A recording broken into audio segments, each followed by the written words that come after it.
Alrighty, welcome to ED 297S. This is Foundations of Inclusion in Teaching. This is the syllabus walkthrough in which I can go through a little bit of what is on the syllabus. Generally speaking, your instructor for this course is Michael Caudery. Feel free to come by the office in DA 205A. You can reach me at my office phone Monday through Friday, sort of, traditional 9 to 5 type of environment. But if you really need something and can't get a hold of me via email or in the office, feel free to use my cell. Office hours are somewhere around midday, Monday through Friday. And of course we're going to be taking this class online, but I want you to feel free to come into the office if you need any help. Alright. So generally speaking, this course is about working with special populations and how to be effective at working with special populations. We're going to need to look at some of the historical background, and then we're going to move on to some contemporary issues and look at what we can try to do to alleviate some of the stresses and issues that special student populations are having, with particular focus on instruction and maybe our approach to teaching. We're going to use two texts in this class. The first one is going to be called Reclaiming Youth at Risk, Our Hope for the Future, and what we'll be looking at is how to work with individuals who are struggling in school systems. And then second, there is a custom text available at the bookstore, and this is just a few chapters of a book. Hopefully I've made these more affordable. The first one, Reclaiming Youth at Risk, is about 20 bucks, and hopefully the custom text is no more than 40. So I'm trying to keep it 50 to 60 bucks manageable. Okay, not as expensive as other course texts. There are a number of student learning outcomes. These are the things that we are going to learn from this course. Feel free to read through those. You can also find those in Module 1. Alright, and next we have a conceptual model, and these are the things that I really want you to get out of this class. I want to make sure that we're developing empathy. I want to make sure that we're developing perspectives and ideas and multicultural worldviews. I want to make sure that we are looking at professional approaches to instruction and assessment. We need to develop a perspective on law and research that's done around issues and individuals with special needs. We need to develop appropriate relationships with students and the people who support them. We will be developing professional research and action skills, as well as self-awareness, who we are and why we're choosing to be in this field. And we also need to understand the language that professionals use. Oftentimes, especially in special education, the field of special education, there's a lot of acronyms and special language that is used, so we need to begin to become familiar with that. Okay, the course requirements. This is an online course, and you will have 11 mini assignments. These will be writing assignments that will take you anywhere from 10 minutes to about an hour. Some of them will require you to watch a film, some of them will require you to read a chapter, some of them will require you to read a small document or an article, and respond to that in a different way. Alright, and you have the point values, and those are also located later on in the syllabus. Your attendance forms professionalism reflection. This is 30% of your grade.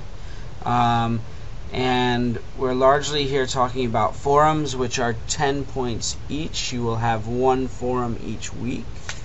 You will be given extra credit, or you will be given 10 points for 7 assignments that are turned in on time. You will fill out a getting to know you form, which you'll receive 10 points, and you'll also review yourself at the end of the semester. The main project in this class is going to be an educational service review, where we'll be looking at a different service provider we'll all be looking at different service providers who provide support for students with learning differences. Alright, it might be an interview, it might be that you are doing a website analysis or website review, or you might be calling in and just finding out about a service. As a part of that, you'll also be doing research on that particular disability, and we're going to be looking for different research articles from within the last 10 years that can inform what we know about this particular disability. And then when we've talked to the service provider and we've talked to the research, or we've taken a look into the research, what we're going to be doing is developing accommodations and instructional practices for students with that disability. Okay, this will probably likely take the form of a brochure, or we'll say, okay, this is what this disability is, and here's what you can do to work with students with this particular disability. And you will be responsible for presenting that. And there's a number of different ways that we can do that, and a lot of students have done it with movies, some students have done it with screen captures, and some people have done it with presentations or blogs or all kinds of things. So we'll talk about some creative ways you can do that over the course of the semester, and I'll give you some examples. Important notes. Okay, student assessment. We will or may use some of your work in this class to help our college demonstrate how we've been supporting our students. All assignments will obviously be submitted via La Lima. Multiple means of expression. You can try to use technology in any way to your advantage. You don't have to just type things out. You can do video blogs, you can do screen recordings, you can do audio, etc. Feel free to think about interesting ways that you can turn in assignments. Let's just finish all the assignments for this class, and you should try to turn in your best work, recognizing that we're going to be teachers. We should try to make our work error-free. Obviously, nobody is perfect, but we're at least reviewing our work and checking out, and you can always have me do that as well. I want to make sure that we're supporting one another in this community. I want you to keep all of your work, try to keep it organized in either hard or soft copy for this class, because you may need it for ED 295, and please do not cheat or plagiarize. It's very simple, and I always know. Course is going to be out of 1,000 points. Alright, and we will be doing some extra credit, and we're going to be using Facebook to actually do this. So when we do a course, when I do the course review or the La Lima review, I'll go into that a little bit more detail.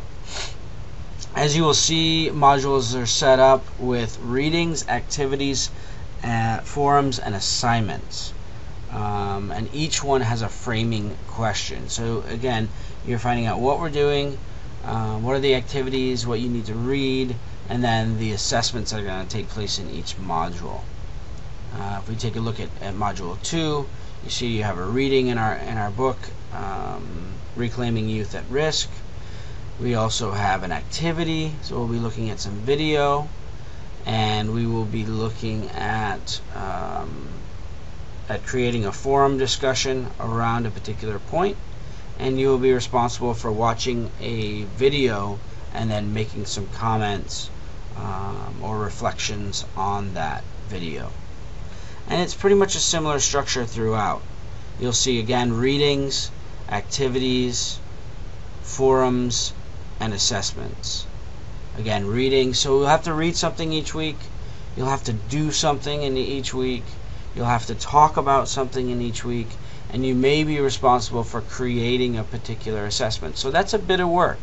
You should be planning out about 2 hours, maybe a little less, maybe a little more per week for this course. 2 hours. Okay, and where and how you choose to do that is up to you.